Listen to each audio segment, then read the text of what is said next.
Saudaranya yang beda agama nggak boleh ngasih makanan.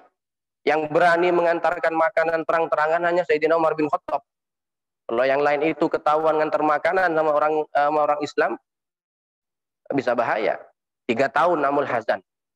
Setelah itu wafat kedua orang yang dalam kehidupannya banyak memberikan kontribusi, banyak mendukung dakwahnya Nabi Muhammad. 2 orang wafat. Dalam 1 tahun sebelum Isra wal Mi'raj. Yang pertama adalah istri beliau sendiri, Siti Khadijah. Yang mana Siti Khadijah itu dalam setiap Rasulullah dalam kondisi tertekan, Siti Khadijah datang untuk menyejukkan hatinya. Siti Khadijah datang sebagai perempuan yang bisa menjadikan Rasulullah nyaman di sampingnya. Itu tugas Siti Khadijah. Wafat sebelum Isra wal Mi'raj. Dan juga yang wafat sebelum Isra wal Mi'raj, paman beliau sendiri, Abu Thalib, yang selama itu menjaga Nabi Muhammad. Orang kafir tidak mau membunuh, tidak berani membunuh Nabi Muhammad. Bahkan jangankan membunuh, menyakiti saja nggak berani karena yang dipandang Abu Thalib. Begitu 2 orang ini wafat sebelum Isra wal Mi'raj, jadi setelah itu Nabi Muhammad sedih, Nabi Muhammad berduka cita. Di Mekah beliau sudah tidak kerasa. Ada harapan pergi ke Taif. Ingin dakwah di Taif. Nyampe di Taif, apa yang terjadi? Beliau diusir, dilempar dengan batu, dilempar dengan kotoran sampai berdarah Nabi Muhammad. Ulang lagi ke Mekah. Tidak ada yang sudah bisa menjamin.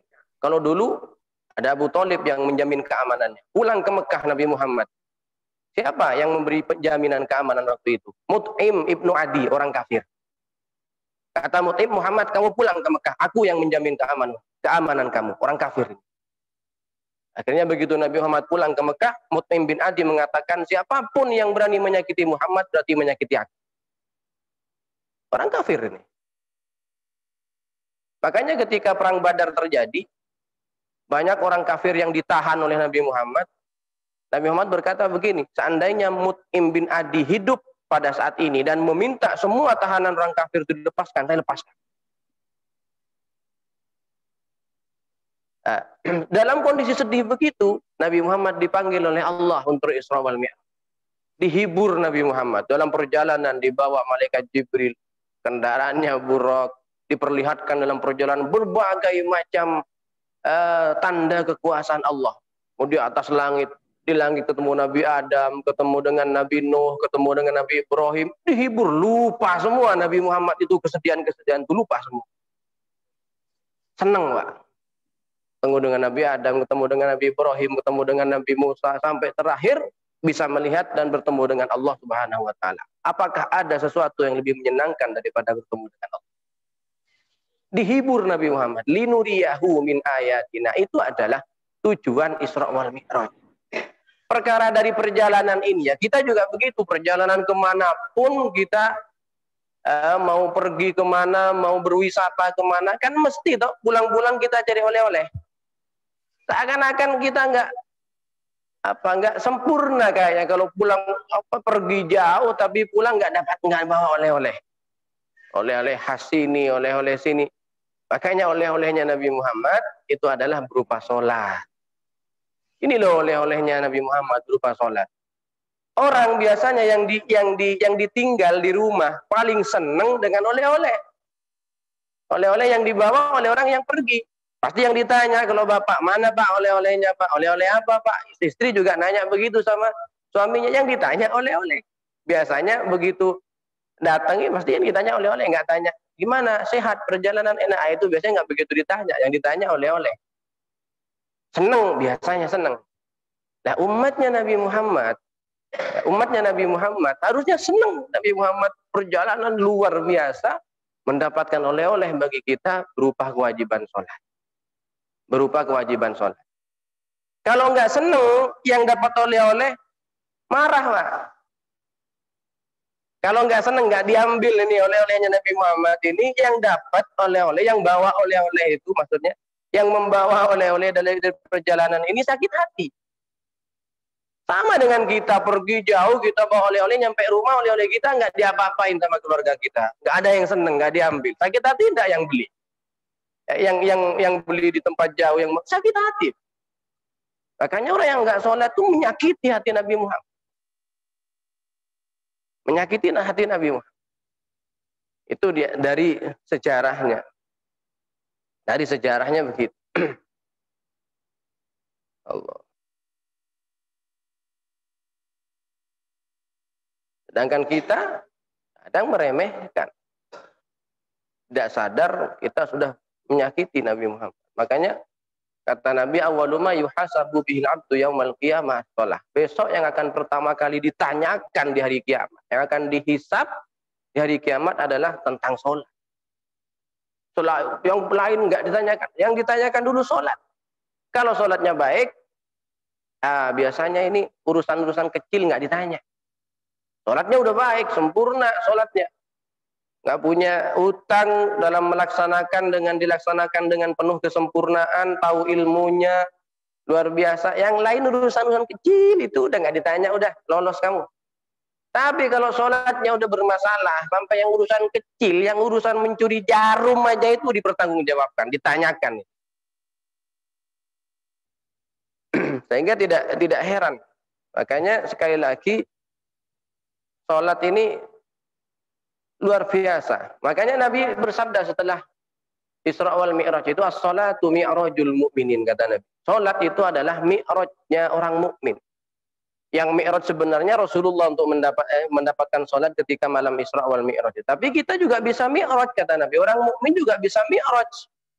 Dengan apa? Dengan salat. Kalau mau mi'raj, kalau mau naik ya dari level langit satu sampai bertemu dengan Allah, sholatlah. Apanya yang mi'raj? Hati dan pikirannya yang mi'raj. Makanya jangan sampai kita berusaha ketika kita sholat, jangan sampai pikiran dan hati kita masih ada di alam dunia. Naikkan ini. Mi'rajkan ini hati dan pikiran kita ini. Bagaimana Rasulullah mi'raj? As-salatu mi'rajul mu'minin. Di subuhnya, Nabi kan Isra Mi'rajnya sebentar. Subuhnya waktu itu belum wajib. Karena belum diajarkan dan belum diiklankan, belum disebarkan. Baru wajibnya itu duhurnya. Jadi malam Isra Mi'raj, subuhnya nggak langsung wajib. Tapi yang wajib itu duhurnya. Duhur di hari setelahnya itu. Kalau tadi malam itu Mi'rajnya, subuh ini belum wajib. Entar siang, duhurnya baru wajib. Malaikat Jibril turun mengajarkan tentang tata cara sholat, mengajarkan tentang waktu sholat. 2 hari Malaikat Jibril turun. Hari pertama selalu turun di awal waktu. Mengajak Nabi Muhammad sholat di awal waktu. Subuh, awal waktu datang Malaikat Jibril. Mengajak sholat, Nabi Muhammad makmum. Duhur, awal waktu datang di hari pertama. Hari kedua, subuh di akhir waktu. Duhur di akhir waktu, asar di akhir waktu. Setelah selesai dari kedua itu, Malaikat Jibril berkata, al-waktu ma baina hadaini. Waktu itu yang kita sholat ini Nabi Muhammad. Kalau waktu subuh kemarin kan beda. Antara yang pertama saya datang itu agak malam misalnya. Setelah hari kedua kan agak mulai siangan. Itu untuk menunjukkan waktu. Awal waktu subuh ini, akhir waktu subuh ini. Awal waktu duhur ini, akhir waktu duhur ini. Itu 2 hari Malaikat Jibril datang. Sekaligus mengajarkan tata cara sholat dan waktu-waktunya sholat. Mengajarkan waktu-waktunya sholat. 50 yang pertama kali, bukan 5. Bukan 5 waktu, 50. 50 waktu pertama kali mendapatkan itu. Ini masyhur ini, kisah ini diceritakan biasanya di setiap momen Isra Mi'raj memang diceritakan. Tetapi ada yang sesuatu yang penting di sini. Ya kan awalnya 50 Nabi Muhammad menerima kewajiban sholat. Di kisah Isra wal Mi'raj itu ketika turun bertemu dengan Nabi Musa bertanya, apa kau dapat apa dari Allah? Allah dapat perintah sholat 50 waktu. Kembali kata Nabi Musa. Kau minta keringanan kepada Allah. Jangankan umat kamu, yang kecil-kecil itu umat kamu. Umat saya itu kata Nabi Musa. Besar-besar orangnya. Orangnya gagah-gagah. Ini sholat ini 2 kali saja nggak kuat umat saya. Kasihan umat kamu. Balik lagi Nabi Muhammad minta keringanan. Didiskon 5. Mendapat diskon didiskon 5 terus pulang balik begitu. 5. Satu pertama kali Ya, kata Allah, dikurangin 5. Turun lagi Nabi Muhammad ketemu Nabi Musa. Gimana? Dikurangi 5. Tinggal berapa? 45. Balik lagi minta diskon lagi sama Allah. Terus sampai tinggal 5 waktu. Tinggal 5 waktu itu ditanya lagi Nabi Musa. Tinggal berapa? Tinggal 5 Nabi Musa. Minta lagi sama Allah. Kata Nabi Musa. Minta lagi sama Allah. Kata Nabi Muhammad, enggak udah. Malu saya kan. Dari tadi minta diskon terus. Ya udah 5 ini kuat enggak kuat saya kerjakan dengan umat saya.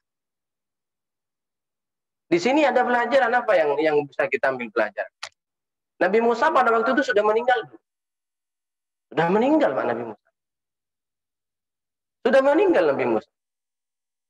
Tapi kenapa bisa berinteraksi, bisa memberikan saran kepada Nabi Muhammad supaya sholat ini dikurangi. Ini hadisnya sahih dalam kitab Sahih Bukhari. Ini artinya bahwa orang yang meninggal itu masih bisa memberikan kemanfaatan kepada yang masih hidup. Buktinya ini Nabi Musa ini sudah meninggal dalam peristiwa Isra wal Mi'raj. Coba seandainya bukan usulan Nabi Musa, 50 waktu yang diwajibkan oleh Allah kepada kita. Tak kok, Pak.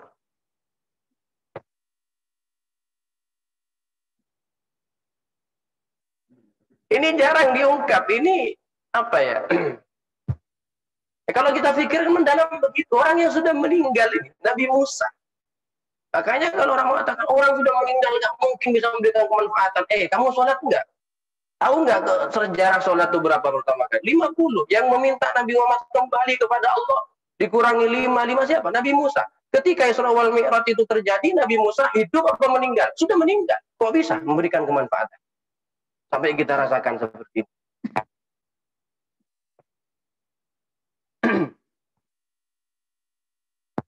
Banyak sekali Pak, ini bukan momen Isra Mi'raj, saya nggak bicara Isra Mi'raj, ini hanya pembukaan tentang bab sholat biar kita paham saja. Banyak sekali sebetulnya. Tapi kalau kita hadir acara Isra Mi'raj, ya paling tiap tahun itu aja yang diceritakan. Ya perjalanan, buruk dan lain sebagainya. Tapi rahasia-rahasia di balik itu jarang dibuka. Karena memang kadang di beberapa kitab memang nggak ada. Kita membaca sejarah itu harus butuh direnungkan. Sejarah itu apa yang kita temukan darinya, apa yang kita temukan. Baik, kita lanjutkan. As-salatu al-mafrudatu khamsun. As-salatu utawi salat. Al-mafrudatu kang den fardu akan. Khamsun iku 5. Akhirnya sampai menjadi 5 ini. Salat yang diwajibkan sampai sekarang menjadi 5 ini. Apa yang 5 itu? Az-zuhru siji ku salat zuhur. Wa awal waqtiha lan utawi kawitane waktu zuhur. Dawalu syamsi kuling sire srenging. Wa akhiruhu dan utawi akhiri waktu zuhur ida sara tekalane dadi dillu kulli syai'in apa ayang-ayangane saben-saben suci mislahu ing sepadane syai' ba'da dzilliz zawal ing dalam sakwisene ayang-ayangane lingsir. Yang pertama kali dibicarakan dalam kitab ini adalah langsung masuk kepada pembagian atau menjelaskan tentang sholat yang fardu. Sholat itu ada 2, ada fardu, ada sunnah. Ada fardu, ada sunnah. Wa farduha afdalul faraid. Sholat fardu itu lebih baik daripada fardu-fardu yang lain. Jadi kalau dibandingkan, puasa wajib. Sholat wajib. Zakat wajib, haji wajib. Kewajiban-kewajiban yang lain ini kalau dibandingkan dengan kewajiban sholat masih lebih unggul kewajiban. Dan juga wasunanuha afdalus sunan. Sunnah-sunnahnya sholat itu lebih baik, lebih utama dari sunnah-sunnah yang lain. Misalnya Senin Kamis sunnah, sedekah sunnah, sholat rawatib sunnah. Jadi yang sunnah-sunnah ini kalau dibandingkan masih lebih unggul sunnah-sunnahnya sholat. Masih lebih unggul sunnah-sunnahnya sholat. Kenapa kok ada wajib, ada sunnah? Sholat ada wajib, ada sunnah. Puasa ada wajib, ada sunnah. Haji ada wajib, ada sunnah. Sedekah ada wajib, ada sunnah. Yang wajib namanya zakat, yang sunnah namanya sedekah biasa. Kenapa ada wajib, ada sunnah? Kata Imam Ghazali begini. Perbandingan wajib dan sunnah itu, kalau wajib itu modal. Ini ibaratkan kita dengan Allah itu perdagangan, berdagang misalnya, berbisnis.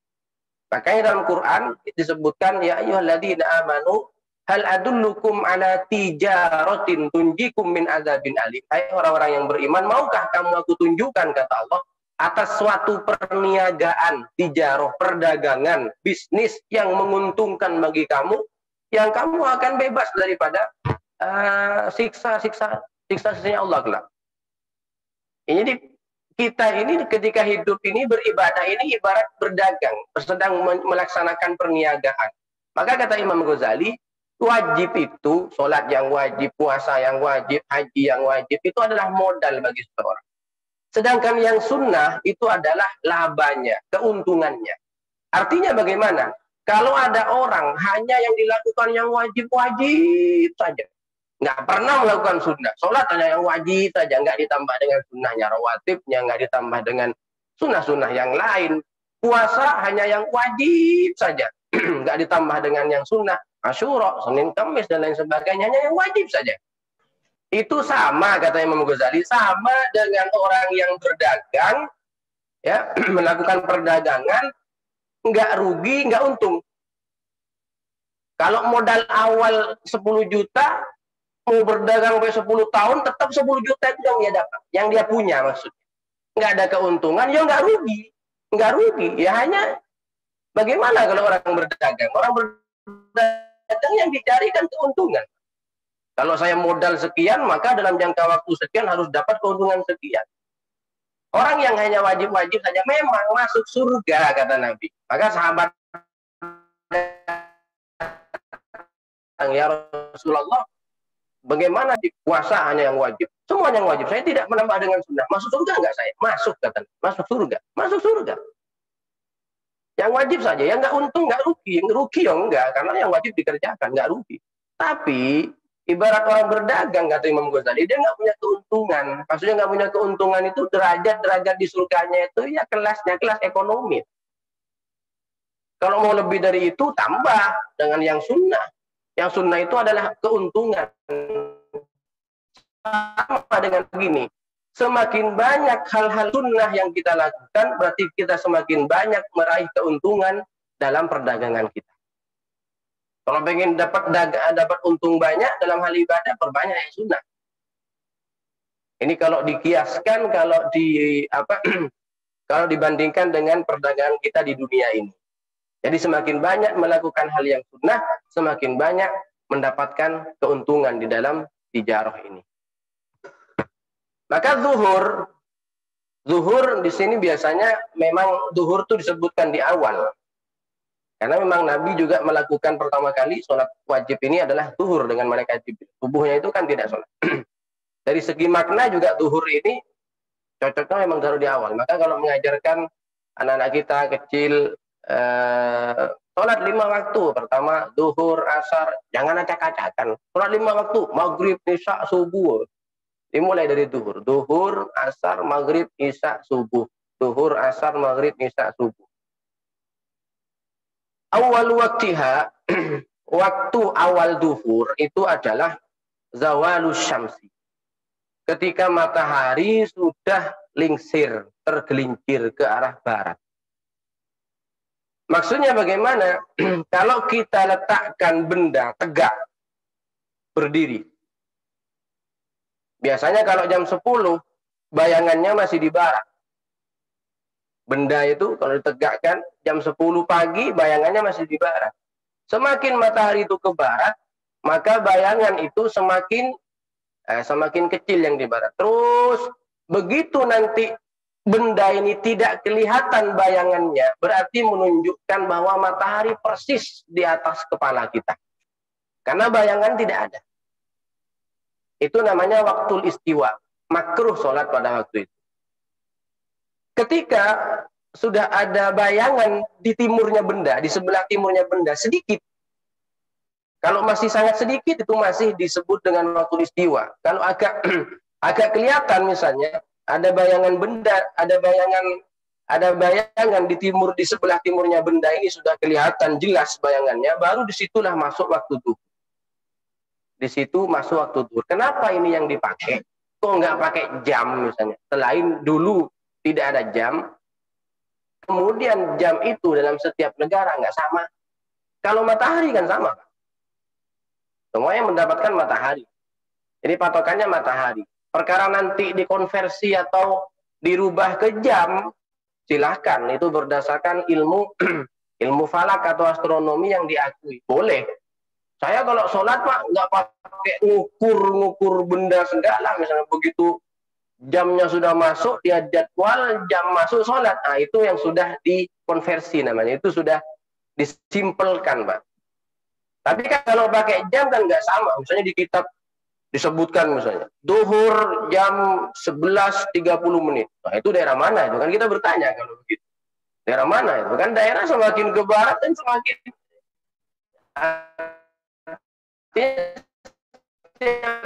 daerah itu kita kadang bisa 1 menit, 2 menit, 3 menit. Sini sama Mesir selisihnya 5 jam. Jadi kadang orang di sini sholat apa, di sana masih waktu apa. Kadang yang apa di sini sudah. Kalau ada pertanyaan, ada daerah Pak yang kadang itu dalam satu tahun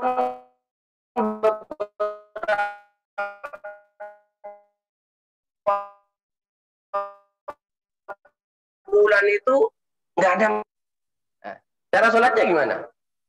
Kadang ada yang dapat matahari itu nggak dapat malam. Malamnya hanya sedikit, mataharinya siangnya panjang siang. Ini kasihan kalau bulan puasa. Kadang malamnya hanya 3 jam. Berarti siangnya berapa berarti? 19 jam.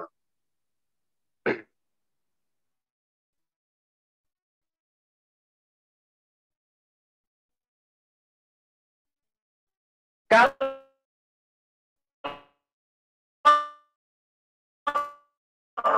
kata mengikuti waktu terdekat yang mendapatkan matahari yang normal, ada siang ada malam, walaupun malamnya lebih sedikit ataupun siangnya lebih sedikit, mengikuti waktu terdekat waktu sholatnya.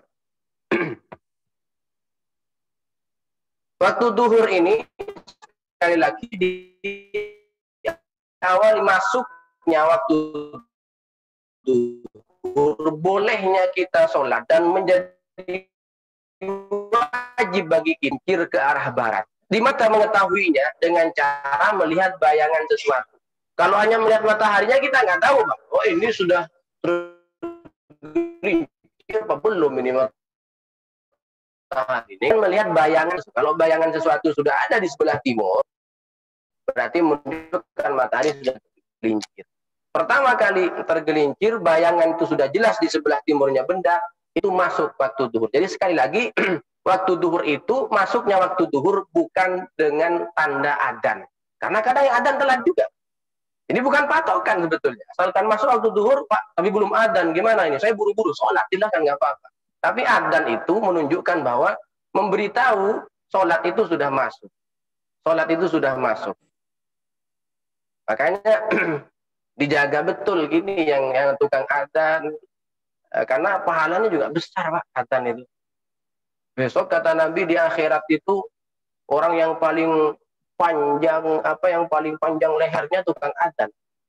Jangan dikiaskan dengan apa entok, berarti bukan. Yang paling panjang ya artinya karena dia memang menyerukan orang adzan. Artinya apa yang salah satu kemuliaan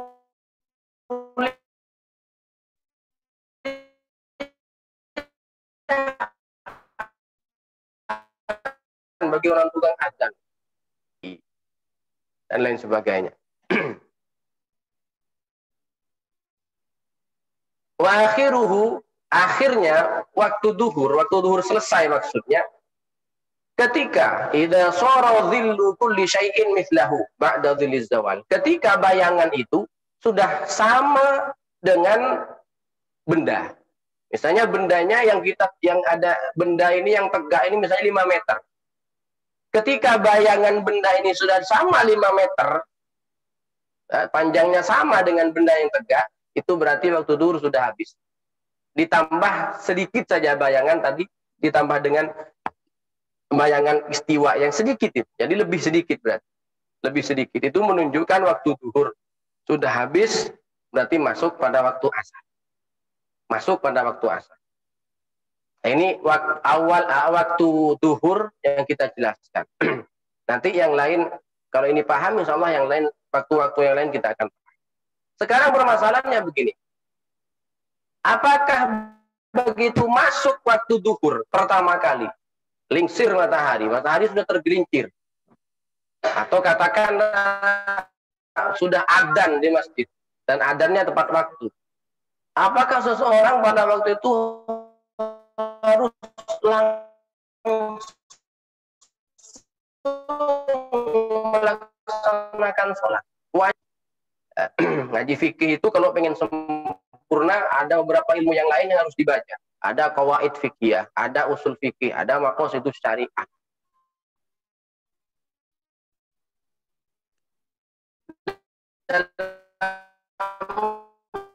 Usul fikih itu wajib itu ada namanya wajib mudayyak.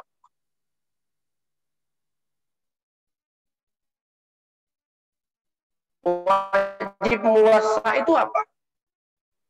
Gambaran singkatnya ini, perintah, kewajiban yang waktu melakukannya itu lebih sedikit daripada kewajiban itu lebih sedikit daripada waktu yang diberikan oleh syariat, oleh Allah atau Rasulullah dalam menjalankan.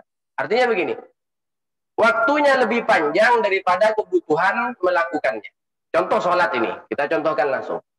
Kita butuh berapa menit sholat zuhur? Rata-rata sudah 5 menit selesai. 5 menit atau paling lama 7 menit. Berarti kita membutuhkan waktu 7 menit katakan untuk sholat zuhur. Waktu yang diberikan oleh Allah untuk melaksanakan sholat zuhur berapa menit? Banyak Pak misalnya. Katakan kalau sekarang dari setengah 12 sampai setengah 3 Pak. Ini masih boleh sholat zuhur. Berarti kalau begitu kan waktunya lebih panjang daripada waktu yang dibutuhkan untuk melakukan itu. Paham nggih dari sini? Ini namanya wajib muwassa. Dalam ilmu usul fikih wajib muwassa. Wajib muwassa itu yang waktunya lebih panjang. Waktu yang diberikan oleh syariat kamu boleh melakukan di mana saja. Ini masih waktu zuhur. Padahal kita hanya membutuhkan waktu 7 menit untuk melakukan sholat zuhur. Sedangkan waktunya berjam-jam, kadang sampai 3 jam. Yang diberikan boleh di jam pertama, boleh di jam kedua, boleh jam ketiga, boleh. Namanya wajib muwassa. Ada wajib mudayyak. Wajib mudayyak itu begini. Waktu yang diberikan oleh syariat, oleh Allah, untuk melakukan puasa. Dari kapan? Dari subuh sampai maghrib. Kamu puasa nih, dari subuh sampai maghrib. Yang dibutuhkan, ya sama dari itu juga. Paham nggak maksudnya?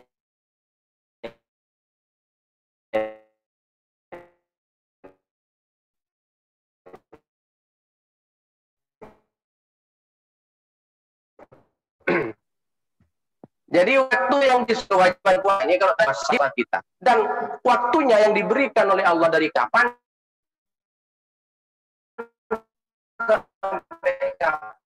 sama ini.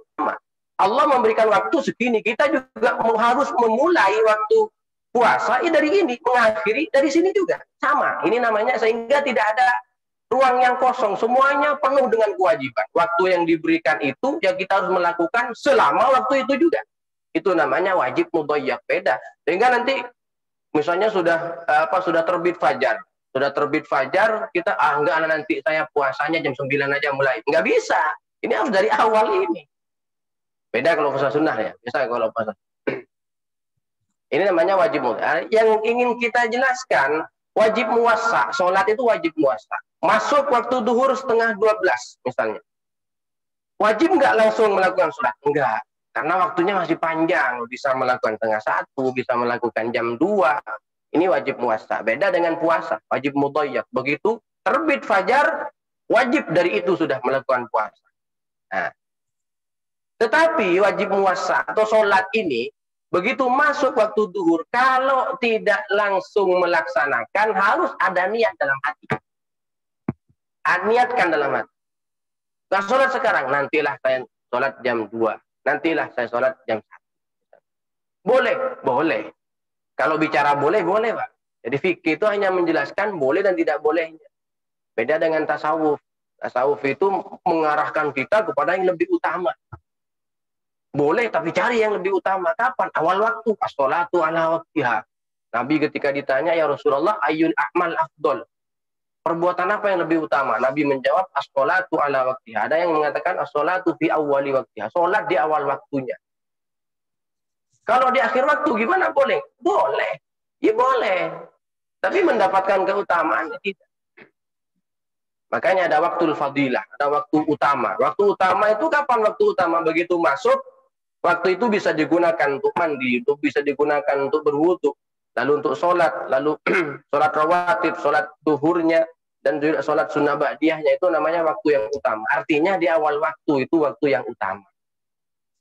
Sekali lagi, kalau tidak melaksanakan sholat di awal waktu, dalam hati harus ada azam. Harus ada azam, ada niat dalam hati, nanti saya sholat jam. Jangan sampai Allahu Akbar, Allahu Akbar.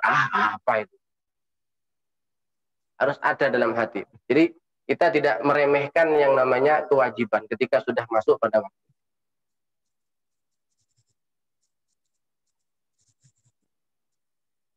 Sebentar lagi dulu terbit matahari. Baik, saya kira sampai di sini dulu. Sampai waktu duhurin dulu. Nanti ini kiaskan saja waktu-waktu yang lain, asar, nanti kita percepat pembahasannya. Yang penting awal waktu duhur kita jelaskan, wajib muasa, wajib muasa, kemudian batasan-batasannya nanti untuk waktu-waktu berikutnya, waktu asar, waktu maghrib itu mudah kita paham. Baik, saya kira sampai di sini dulu prolog atau mukadimah daripada pembahasan bab sholat ini. Kita lanjutkan pada pertemuan yang akan datang. Sebelum ditutup dengan doa, mari seperti biasa kita berikan kesempatan kepada para jemaah, baik yang hadir secara tatap muka ataupun yang hadir melalui media online, kita berikan kesempatan untuk bertanya bila ada hal-hal yang ingin ditanyakan. Monggo. Ada di online? Tidak ada. Bapak Ibu langsung monggo yang ya, silahkan.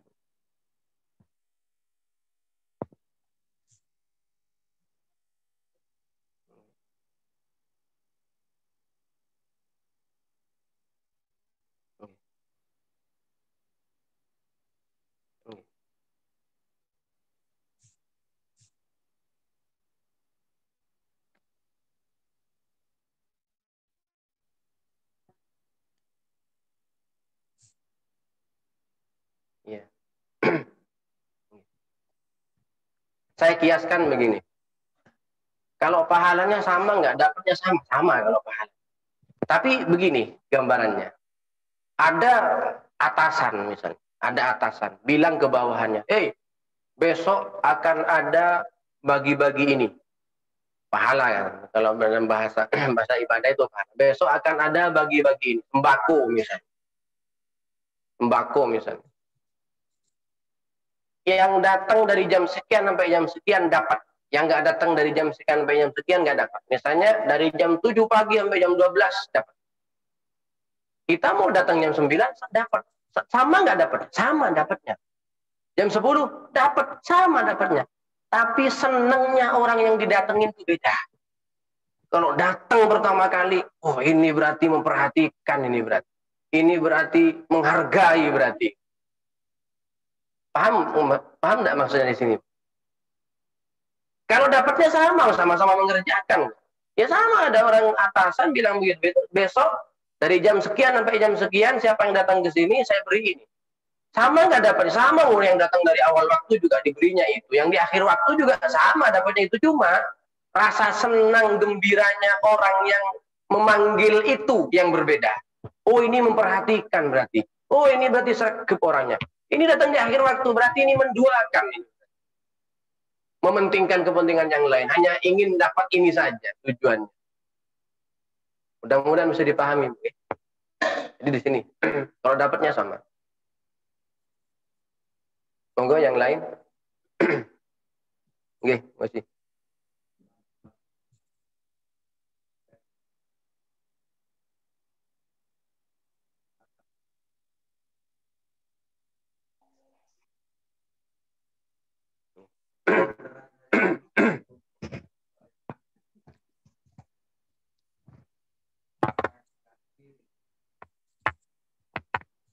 Ini Pak.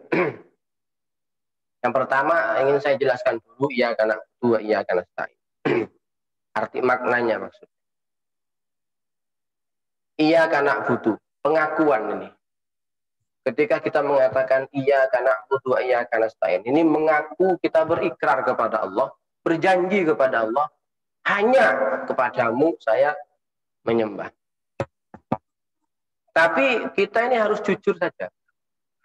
Ada orang datang ke dukun. Yang pertama dibedakan antara dukun dengan antara dukun betul dan orang yang dimintai doanya. Beda. Kalau dukun dengan orang yang dimintai doa itu beda. Tanya kepada wali-walinya, datang kepada walinya, tolong doakan saya. Itu beda. Jadi jangan disamakan dengan kalau dukun yang langsung nebak-nebak. Oh ini begini. Kata Nabi, barang siapa yang datang kepada dukun, kahanah au arrafah, lalu dia mengakui apa yang dikatakan oleh dukun, maka itu berbahaya pada sholatnya sekian, ada yang mengatakan 40 tahun. Sekarang begini, jangan hanya melihat orang yang kedua. Kita kan berjanji kepada Allah, hanya kepadamu kami menyembah. Tapi kadang, maaf, bukan hanya orang yang kedukun itu yang khianat kepada pernyataan perjanjian ketika sholat dengan Allah, kemudian sholat kepada Allah. Kadang orang yang meskipun tidak kedukun itu kadang berkhianat. Misalnya apa? Menyembah jabatan. Dia mengira bahwa kalau saya nggak menjabat ini, mau makan apa? Saya mau. Itu namanya menyembah jabatan. Yang kedua, menyembah harta. Jangan hanya yang kedukun saja yang iya memang dia salah. Kita katakan salah. Tapi hati-hati kita mengatakan hanya kepadamu kami menyembah. Ternyata menyembah jabatan, menyembah harta, menyembah atasan, lebih takut kepada atasan. Itu sama dengan berkhianat itu. Kalau kita mau perdalam, makanya ketika membaca iya karena butuh, ya Allah hanya kepadamu kami menyembah. Makna dari wa iya karena nasta'in dan hanya kepadamu kami minta pertolongan. Itu kata ulama, pertolongan dari apa? Tolong kami untuk selalu konsisten tetap menyembah kepadamu. Hanya kepadamu kami menyembah dan hanya kepadamu kami memohon pertolongan. Pertolongan apa? Yang diminta itu pertolongan supaya Allah memberikan pertolongan, kita tetap konsisten dan tidak khianat kepada pernyataan yang iya karena butuh itu. Tolong aku, tolong kami, Allah, karena hanya kepada Engkau kami memohon pertolongan supaya Engkau menolong kami untuk terus tetap hanya kepada Engkau kami menyembah, tidak kepada yang lain. Tolong kami, kuatkan kami, berikan taufik kami. Bukan hanya diartikan minta pertolongan kalau kita lagi sedih lalu minta kepada Allah. Yang diprioritaskan untuk minta pertolongan dari iya karena butuhnya itu. Kan ada dua di situ. Iya karena butuh bagian pertama, iya karena nasta'in bagian kedua.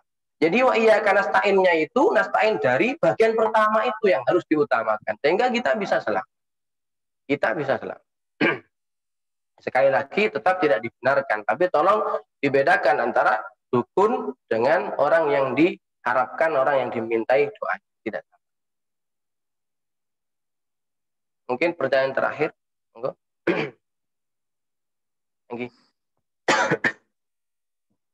Waalaikumsalam.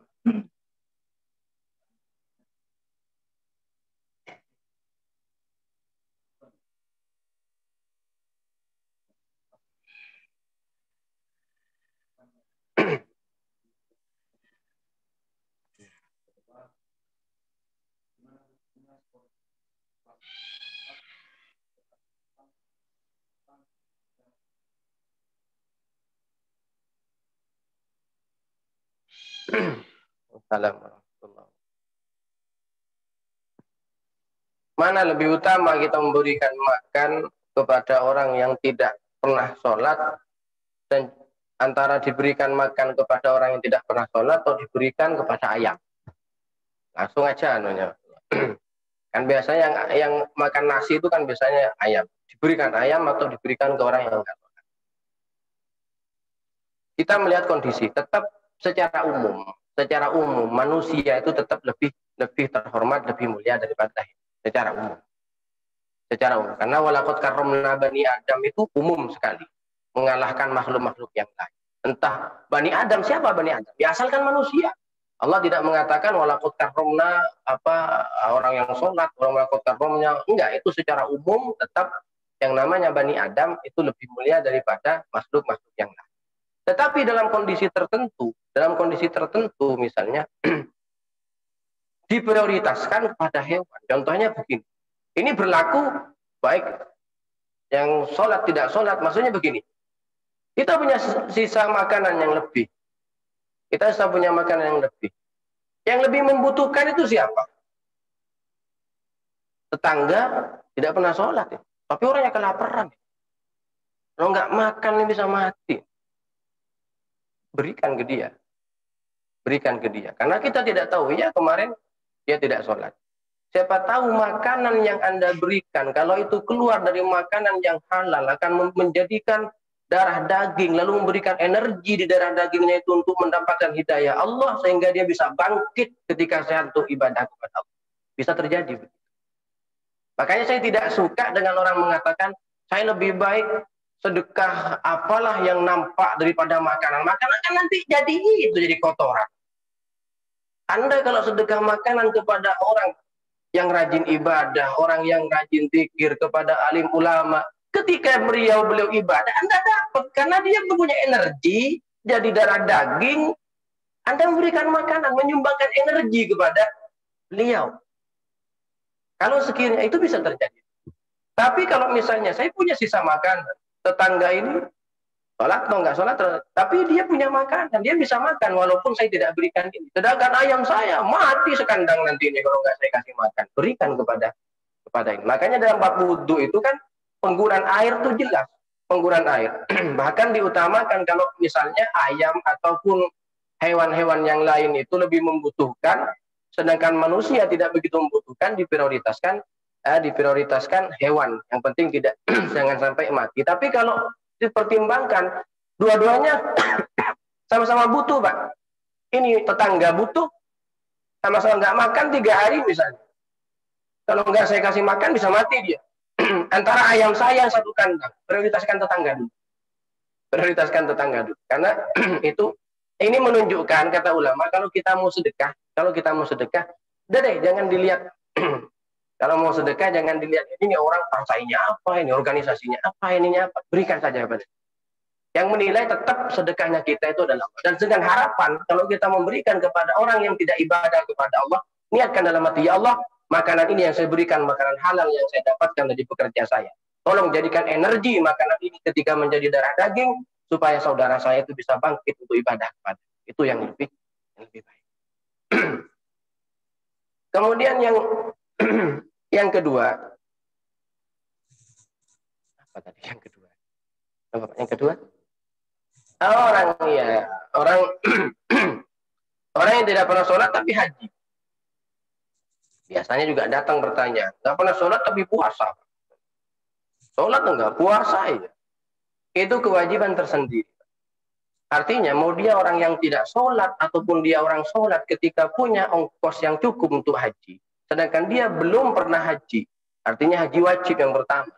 Dia mau sholat, tidak sholat, tetap kena kewajiban haji. Orang yang sholat pun juga tetap kena kewajiban. Tetap kena kewajiban. Nah nanti ketika dia sudah melaksanakan ibadah hajinya, bagaimana? Kalau di dunia, kita tetap meyakini. Kalau di dunia, kita tetap meyakini itu adalah sesuatu yang wajib. Kemudian bagaimana, Pak? Kita lihat saja, hajinya mabrur atau tidak. Biasanya, kalau hajinya itu mabrur, dia setelah haji itu akan sholat. Karena haji yang mabrur itu akan mengantarkan dia kepada perbuatan-perbuatan yang lebih baik. Kalau yang diharapkan haji mabrur. Kalau dia hajinya nggak mabrur, tetap aja nggak sholat. Tetap aja nggak sholat. Tapi makanya jangan berpikiran, saya punya ongkos, Pak. Tapi saya orangnya nggak sholat. Saya haji apa? Haji, ini wajib kamu. Mau orang rajin sholat nggak sholat, kalau belum pernah haji lalu punya ongkos, tetap kena kewajiban haji ini. Tapi saya nggak pernah sholat. Nah ini kalau dikatakan orang yang tidak pernah sholat, jangan haji, percuma. Ini nanti juga puasa, nggak ada orang puasa. Itu kewajiban tersendiri, kewajiban haji tersendiri, kewajiban sholat tersendiri. Perkara nanti ibadah hajinya diterima oleh Allah, tapi dia masih punya kesalahan sholatnya, dia hutangnya banyak, itu beda lagi. Makanya besok yang disebutkan itu awwalu ma yuhasabu bil abdi yaumil qiyamah sholat, ini sebetulnya memberikan pelajaran kepada kita bahwa kalau ibadah kita semua itu pengen aman, nggak ada lagi kendala, perbaiki dulu sebetulnya sholatnya, sholat diperbaiki dulu. Nanti yang kewajiban-kewajiban lain itu semakin sempurna. Tapi kalau sholatnya nggak pernah, dia rajin sedekah, dia rajin haji, dia rajin, memang itu diterima. Kalau memang Allah terima, hajinya diterima, puasanya diterima. Tapi urusan sholat beda lagi. Urusan sholat, kamu masalahnya di sholat. Perkara dia harus dimasukkan neraka karena memang nggak sholat. Disebutkan dalam Al-Quran, masalakakum fi sakor. Apa yang membuat kamu masuk neraka sakor? Apa jawabannya? Qalu lam nakum minal musallin. Kami semua nggak sholat. Walaupun kami haji, walaupun kami puasa, walaupun kami zakat, tiap tahun kami keluarin. Tapi jawabannya lam nakum minal musallin. Kami nggak sholat. Memang Allah terima hajinya, Allah terima puasanya karena kewajiban-kewajiban tersendiri. Tapi urusannya sholat belum. Ya sudah, ini yang menyebabkan kamu untuk mampir dulu, transit dulu di neraka untuk mempertanggungjawabkan kewajiban sholat. Sekali lagi, kewajiban-kewajiban itu porsinya sendiri-sendiri. Haji sendiri ketika sesuai dengan kriteria syarat dan wajibnya, begitu nyampe pada kewajiban harus wajib. Ketika puasa juga begitu, dan semua zakat begitu. Ketika dia punya harta yang harus dan wajib dizakati, walaupun orangnya nggak sholat setiap harinya, tetap wajib juga zakat. Kalau nggak dikeluarin kedua-duanya, ya dosanya dua-duanya. Udah nggak sholat, kewajiban haji nggak dilakukan, kewajiban zakat nggak dilakukan, ya nanti double itu. Nanti double itu, Pak. Saya kira sampai di sini bisa dipahami, ya? Insya Allah kita masih banyak lagi, insya Allah pertemuan-pertemuan. Inilah gunanya kita bertemu bagi orang yang ingin niat betul memperbaiki ibadah kita dengan berlandaskan pada ilmu. Majelis yang walaupun sebentar ini kalau kita gunakan dengan obrolan kita di rumah, dengan obrolan kita ini nggak ada apa-apanya, Pak, obrolan-obrolan yang lain yang nggak ada ilmu di dalamnya. Kita dengan begini sudah tahu cara ibadah itu begini, kita termotivasi. Mudah-mudahan apa yang kita pelajari pada pagi hari ini Allah jadikan sebagai ilmu yang manfaat, ilmu yang barokah. Mudah-mudahan kita selalu dan senantiasa dijadikan orang yang istiqomah oleh Allah, istiqomah dalam kebaikan, sehingga ketika sampai pada ajal kita masing-masing dijadikan orang yang husnul khatimah. Bismillahirrahmanirrahim. Alhamdulillahirabbil alamin. Allahumma shalli wa sallim wa barik ala sayyidina Muhammadin wa ala ali sayyidina maulana Muhammad. Allahumma ja'al jam'ana hadha jam'an marhuma wa jam'an mutaqabbala wa jam'an mardiya wa jam'an mubaraka wa jam'an mustajaba wa jam'an mawfura wa tafarruqana min ba'dihi tafarruqan ma'suma wa la taj'alna wa la fina wa la hawlana shaqiyan wa la makrudan wa la mahruman. Allahumma la tada' lana fi hadzal majlisi dhanban illa ghafartah wa la hamman illa farrajtah wa la karban illa naffastah ولا مريضا إلا شفيته ولا دينا إلا قضيته ولا حاجة من حوائج الدنيا والآخرة إلا قضيتها ويسرتها يا أرحم الراحمين. اللهم علمنا ما ينفعنا وانفعنا بما علمتنا وارزقنا علما نافعا وارزقنا فهم النبيين وإلهام الملائكة المقربين. ربنا آتنا من لدنك رحمة وهيئ لنا من أمرنا رشدا. ربنا آتنا في الدنيا حسنة وفي الآخرة حسنة وقنا عذاب النار. وصل اللهم وسلم وبارك على سيدنا محمد النبي الأمي وعلى آله وصحبه أجمعين. سبحان ربك رب العزة عما يصفون وسلام على المرسلين والحمد لله رب العالمين. سبحانك اللهم وبحمدك أشهد أن لا إله إلا أنت أستغفرك وأتوب إليك. الحمد لله رب العالمين والعفو منكم ثم السلام عليكم ورحمة الله وبركاته.